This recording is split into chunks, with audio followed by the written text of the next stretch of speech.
नमस्कार, आप देख रहे हैं स्वदेश न्यूज। मैं हूं आपके साथ में वैष्णवी। देश दुनिया की अहम खबरों के लिए देश प्रदेश में आपका स्वागत है। आज हम बात करेंगे देश की सबसे बड़ी खबर के साथ ही राज्यों की महत्वपूर्ण खबरों की और जानेंगे कि आज देश के दिल्ली, हरियाणा, पंजाब, हिमाचल, मध्य प्रदेश, छत्तीसगढ़, राजस्थान, महाराष्ट्र, उत्तर प्रदेश, उत्तराखंड के साथ ही अन्य राज्यों की अहम खबरें क्या रहने वाली है।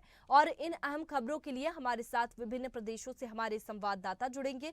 और सबसे पहले हम बात करेंगे मध्य प्रदेश की। तो मध्य प्रदेश से अनिरुद्ध हमारे साथ में लाइव जुड़ चुके हैं। अनिरुद्ध, कमलनाथ पर असमंजस अभी भी बना हुआ है कि वे बीजेपी में शामिल होंगे या नहीं। इसको लेकर फिलहाल क्या कुछ अपडेट निकलकर सामने आ रहा है?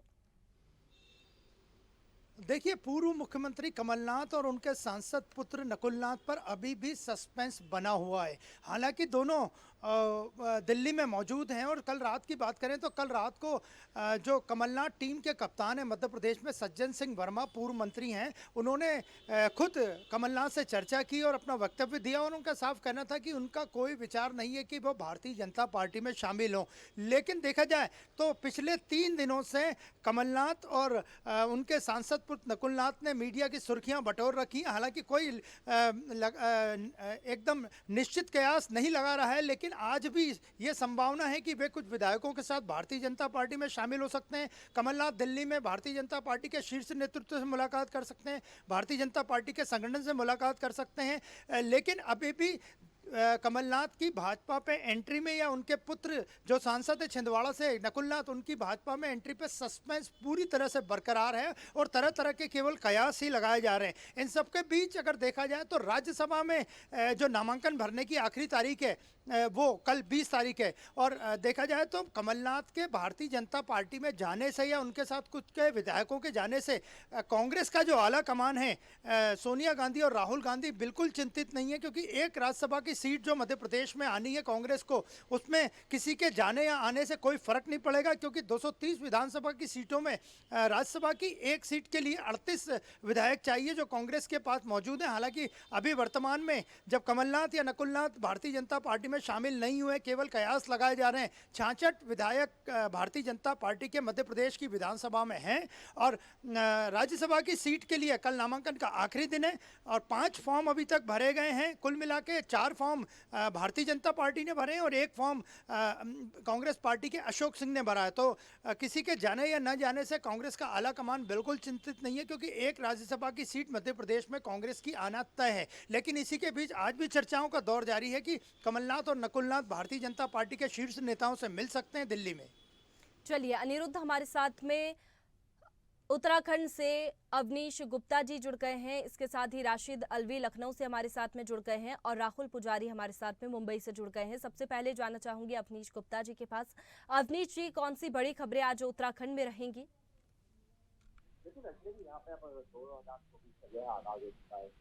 जिस तरीके से यहाँ पे बात कर ली थी, बीजेपी पूरी तरीके से जो है चुनावी मोड़ पे नजर आ रही थी। अब जो है कल ही यहाँ पर जो है जो कांग्रेस है, उन्होंने अपनी स्क्रीनिंग कमेटी के लिए जो 35 जो नाम है 5 सीटों के लिए, उन्होंने यहाँ पे जो है उस पर चर्चा की है और उनका कहना था कि ये जो 35 नामों पे जो चर्चा हुई है ये स्क्रीनिंग कमेटी को भेज दिया जाएगा। और सबसे बड़ी बात यहाँ पे निकल के सामने आ रही है, जो हरिद्वार लोकसभा सीट है, हरिद्वार लोकसभा सीट के लिए ही जो है इनके लिए 5 दावेदार यहाँ पे आ रहे हैं, जिसको लेके अंतरकलह यहाँ पे सामने कल दिखाई दे रही है। हालांकि जो है प्रदेश प्रवक्ता उन्होंने इसका खंडन किया है। उन्होंने कहा ये स्क्रीनिंग कमेटी का मामला होता है, हर एक आदमी जो है अपनी सीट पे से लड़ने की कोशिश करता है, ये अंदरूनी मामला है। इसको लेके अब भाजपा भी जो है तंज कसने से गुरेज नहीं कर रही है। उनका कहना था कि पहले भी जो हरीश रावत है वो 2 बार यहाँ से लोकसभा चुनाव हार चुके हैं, आगे भी उनका यही हाल होगा। जी बिल्कुल, लोकसभा चुनाव की तैयारी भी उत्तराखंड में जोर शोर से चल रही है और पार्टियां लोकसभा चुनाव की तैयारियों में जुटी हुई है। हमारे साथ में राशिद अलवी लखनऊ से जुड़े हुए हैं। राशिद, कौन सी बड़ी खबरें आज उत्तर प्रदेश में रहेंगी? भारत जोड़ो न्याय यात्रा को लेकर क्या अपडेट है? जी, एक बड़ी खबर की बात करें उत्तर प्रदेश में, तो उत्तर प्रदेश में आज ग्राउंड ब्रेकिंग सेरेमनी है इंदिरा गांधी प्रतिष्ठान में, जिसमें कि मुख्यमंत्री योगी आदित्यनाथ और प्रधानमंत्री नरेंद्र मोदी भी शामिल रहेंगे, जो कि त्रिदिवसीय ये कार्यक्रम हो रहा है। 10:30 बजे मुख्यमंत्री योगी आदित्यनाथ इंदिरा गांधी प्रतिष्ठान में पहुंच जाएंगे। और अगर प्रधानमंत्री की बात करें तो प्रधानमंत्री 12 साढ़े 12 बजे इंदिरा गांधी प्रतिष्ठान में पहुंच जाएंगे और जो 22 वो भी रहेंगे, और पति हैं वो भी वहां पे मौजूद रहेंगे। बिल्कुल, भारत जोड़ो न्याय यात्रा राहुल गांधी की प्रयागराज में पहुंची, जहां पर युवाओं से भी उन्होंने संवाद किया और इसके साथ ही आज प्रियंका गांधी भी भारत जोड़ो न्याय यात्रा में शामिल होंगी। तरह से राहुल गांधी भारत जोड़ो न्याय यात्रा में लगातार काम कर रहे हैं। पहले चंदौली से शुरू किए, वाराणसी गए, वाराणसी काशी विश्वनाथ का दर्शन भी किया। दर्शन करने के बाद वहां के जनता से रूबरू भी हुए और इलाहाबाद में आए। इलाहाबाद जो कि संगम है, संगम संगम पहुंचे। संगम में जो युवा थे, युवाओं से भी मुलाकात की है। युवाओं से जो युवा वहां पे थे, जो बेरोजगार थे, उनसे कहा कि किसका पेपर लीक हुआ है उससे भी मिले। जिसका पेपर लीक हुआ था, कि जो लीक हुआ था उसके बारे में बात की है। और दूसरी बात है, प्रियंका गांधी की बात करें तो प्रियंका गांधी उत्तर प्रदेश में एक मान कांग्रेस का अगर देखा जाए तो प्रियंका गांधी ही उत्तर प्रदेश में चेहरा है जिसको लेकर चुनाव लड़ा जा सकता है लोकसभा का। चलिए राशिद, आप बने रहिए हमारे साथ में। हमारे साथ राहुल पुजारी जुड़े हुए हैं मुंबई से। राहुल, कौन सी बड़ी खबरें आज मुंबई में रहेंगी, सियासत का केंद्र रहेगी? जी वैष्णवी, मैं बता दूं, आज महाराष्ट्र के लिए बहुत बड़ा दिन है। और जिस तरह से महाराष्ट्र में आज बड़ा दिन है, भारत के लिए भी बहुत बड़ा दिन है, क्योंकि छत्रपति शिवाजी महाराज का आज जयंती है, जन जयंती है। इसको लेके शुरू से ये एकनाथ शिंदे आज व्यस्तता है।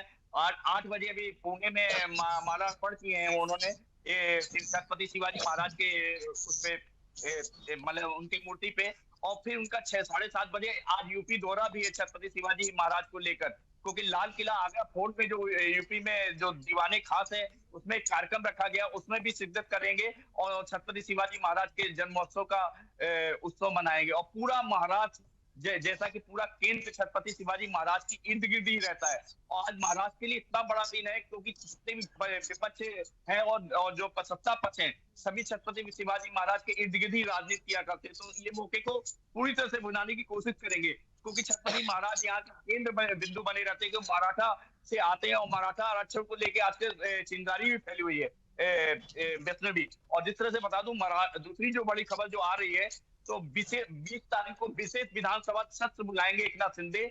और जो सूत्रों के हवाले से जो खबर आ रही है, 10 से 12% का मराठा आरक्षण दे सकते हैं। अब देखना है किसकी कटौती करके 10 से 12% की मराठा आरक्षण देंगे, इसको देखना है। लेकिन अभी तक जो सूत्रों के हवाले से जो खबर आ रही है, स्वदेश न्यूज को जो खबर मिली है, उससे ये पता लग रहा है कि 10 से 12% मराठा आरक्षण बढ़ाया जा सकता है 20 तारीख को विशेष अध्यादेश लाके।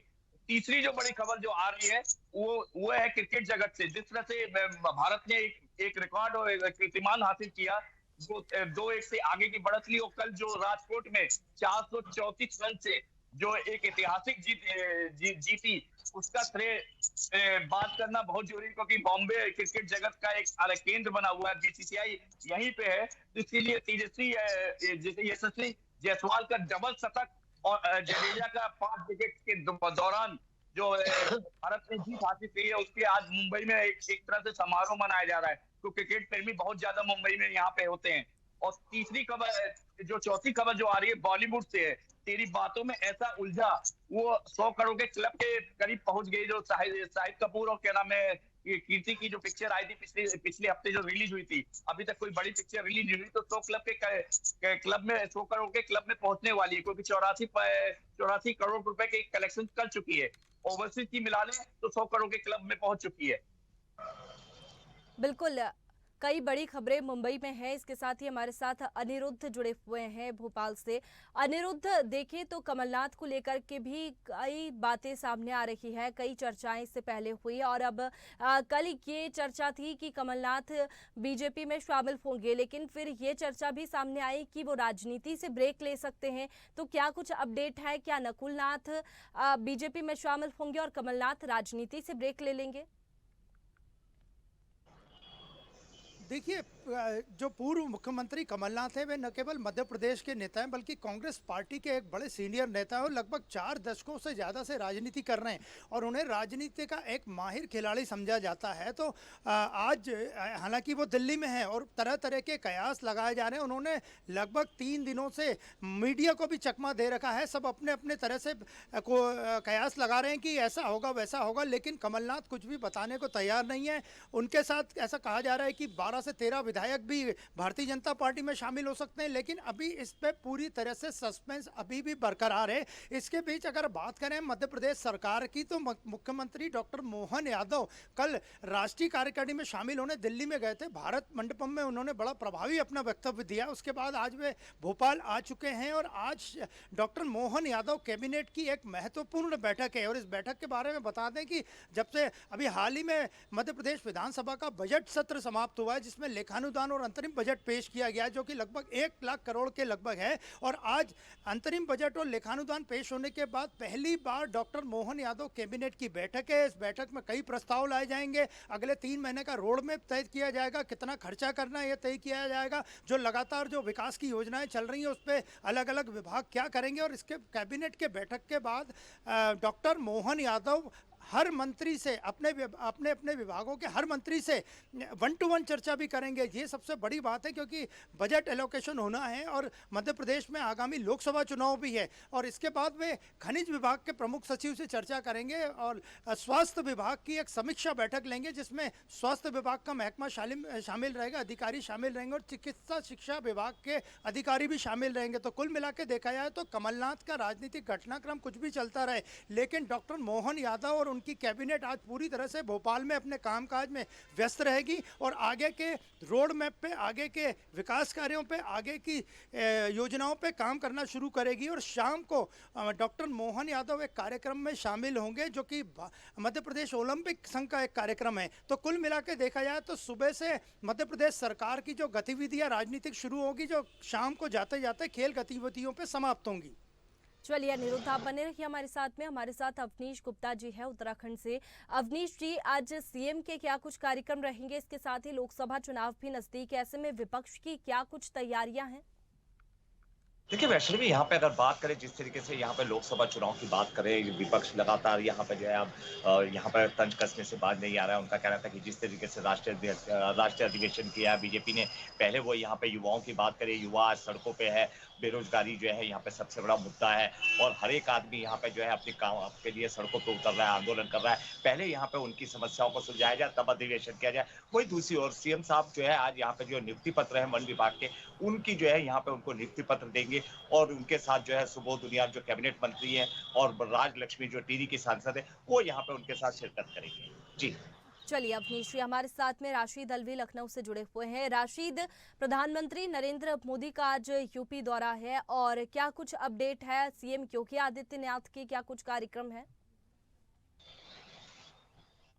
जी बिल्कुल, जिस तरह से ग्राउंड ब्रेकिंग सेरेमनी जो आज त्रिदिवसीय हो रहा है, उसमें उस कार्यक्रम में मुख्यमंत्री योगी आदित्यनाथ और प्रधानमंत्री नरेंद्र मोदी भी रहेंगे।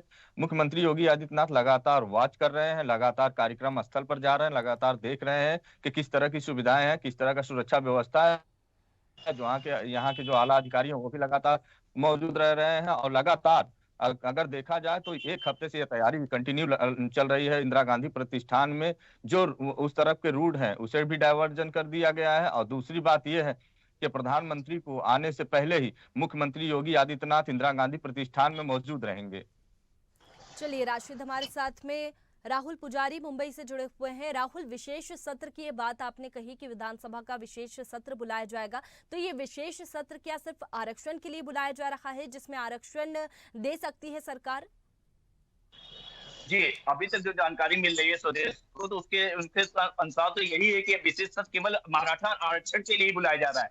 तो मराठा आरक्षण बहुत दिन से चिंगारी फैली हुई है। अगर मराठा आरक्षण का समाधान नहीं किया गया तो शायद बीजेपी और एकनाथ शिंदे की पार्टी को बहुत बड़ा डेंट लग जाएगा और उससे शायद सीटों में काफी अंतर आ जाएगा, क्योंकि पूरी राजनीति मराठा आरक्षण को लेके ही है। महाराष्ट्र की पूरी राजनीति देखा जाए तो मराठा ही पे केंद्रित है। अगर मराठा आरक्षण को अगर इन्होंने पारित नहीं किया, जिस तरह से वादा किया था एकनाथ शिंदे ने, मनोज जरंगे पाटिल जो इसका नेतृत्व कर रहे हैं, जो 3 दिन से अनशन पे हैं, उनकी हालत खराब होती जा रही है। और अगर इसको पारित नहीं किया गया तो शायद बहुत बड़ा वो हो जाएगा। लेकिन इसको देखते हुए विशेष विधानसभा बुलाया गया और जिसे विधेयक पास किया जाएगा। और जो सूत्रों के हवाले से खबर मिल रही है, 10 से 12% का शायद मराठा आरक्षण दिया जाएगा। और इसके बाद शायद जो बैठक पे थी बीजेपी और एकनाथ शिंदे, की पार्टी, वो शायद फ्रंट फुट पे आ जाएगी और फ्रंट फुट पे खेलने लगेगी, जिससे कि उनकी सीटों की संख्या बढ़ सकती है। क्योंकि पूरा मराठा अक्षर को लेके विपक्ष भी एक नामबंद हो गया था, और जिससे तो उद्धव ठाकरे की पार्टी लोकसभा सीट में जिससे सर्वे में ऊपर चली जा रही थी। और लेकिन अगर ये मराठा आरक्षण 10 से 12% को दिया गया तो उससे कहीं न कहीं बीजेपी और एकनाथ शिंदे को फायदा होगा। लेकिन कहीं न कहीं ये भी पेच फंसेगा वैष्णवी की किस पार्टी किस जगह से वो मराठा आरक्षण देते हैं, क्योंकि ओबीसी आरक्षण में से जैसी उम्मीद की जा रही है कि ओबीसी आरक्षण में से मराठा आरक्षण को दिया जाएगा। अगर ये पेच फंसता है तो ओबीसी वाले भी सड़क पे आ जाएंगे, तो उनको संभालना भी मुश्किल हो जाएगा कि मराठा आरक्षण को संभालेंगे कि ओबीसी को संभालेंगे। ये बड़े गले में फांस अटक गई है बीजेपी और एकनाथ शिंदे पार्टी को। जी बिल्कुल देखना होगा कि विशेष सत्र में क्या कुछ होता है, क्योंकि अगर आरक्षण दिया जाता है मराठा तो ओबीसी खिलाफ हो जाएंगे सरकार के। तो ये सरकार किस तरीके से सहमति बनती है सरकार और मराठा आरक्षण को लेकर के, ये देखने वाली बात होगी। हमारे साथ में अनिरुद्ध जुड़े हुए हैं। अनिरुद्ध, मध्य प्रदेश में मौसम की बात करें तो मौसम को लेकर के क्या कुछ अपडेट सामने आ रहा है? देखिए, मौसम की बात करें तो इस वक्त पिछले 24 घंटों से मौसम विभाग के मुताबिक मध्य प्रदेश में 4 वेदर सिस्टम बने हुए हैं, और इन 4 वेदर सिस्टम के बनने से मध्य प्रदेश के 30 से ज़्यादा जिलों में बादल छाए हुए हैं। और अगले 24 घंटों के बारे में भी मौसम विभाग का अलर्ट है कि बादल छाए रहेंगे। और जहां तक बात करें ग्वालियर, चंबल संभाग और सागर संभाग में कहीं कहीं हल्की बूंदाबांदी होने की भी मौसम विभाग ने अलर्ट जारी किया। और पिछले 24 घंटे का अगर हम तापमान की बात करें तो दतिया में सबसे कम तापमान दर्ज किया गया, जो लगभग 9 डिग्री सेल्सियस था। तो कुल मिला के देखा जाए तो अगले 24 घंटों में मौसम विभाग के मुताबिक बादल छाए रहेंगे। कहीं कहीं हल्की बारिश ग्वालियर, चंबल संभाग और सागर संभाग में हो सकती है। और आमतौर पे जो मौसम बना रहेगा वो सुबह और शाम को ठंडक रहेगी, लेकिन दोपहर के तापमान में पिछले 4 से 5 दिनों से लगातार बढ़ोतरी हो रही है। और आज हम सामाजिक गतिविधियों की बात करें तो महाराष्ट्र और तेलंगाना और देश भर की तरह भोपाल और इंदौर सहित पूरे मध्य प्रदेश में भी शिवाजी जयंती की धूम मची हुई है। 394वीं जयंती आज महाराज की मनाई जा रही है। और महाराष्ट्र में तो सुबह नागपुर में और मुंबई में सुबह 5 बजे से सारे कार्यक्रम शुरू हो गए। भोपाल और इंदौर में भी आज इंदौर में शिवाजी जयंती पे एक बड़ी वाहन रैली निकाली जाएगी। और भोपाल में भी यहाँ लिंक रोड नंबर 1 पे शिवाजी प्रतिमा पे कई सामाजिक संगठनों ने सुबह से ही शिवाजी महाराज की प्रतिमा पे माल्यार्पण और उनका नमन करना शुरू कर दिया, जो देर शाम तक ये सिलसिला जारी रहेगा। और भारतीय जनता पार्टी और आरएसएस से जुड़े कई संगठन शिवाजी प्रतिमा पे आज भोपाल में माल्यार्पण करेंगे। बिल्कुल, शिवाजी जयंती आज मनाई जा रही है और जगह जगह आयोजन भी होंगे। बहुत शुक्रिया आपका तमाम जानकारी के लिए। राहुल, आपका भी बहुत शुक्रिया। अवनीश जी, आपका भी बहुत शुक्रिया तमाम जानकारी के लिए। राशिद अलवी, आपका भी बहुत शुक्रिया तमाम जानकारी हम तक पहुंचाने के लिए। ऐसे ही वीडियोस के लिए लाइक करें, शेयर करें, फॉलो करें। YouTube पर जाकर सब्सक्राइब कर बेल आइकन दबाना ना भूलें। और ताजा अपडेट्स के लिए swedeshlive.com पर जरूर जाएं।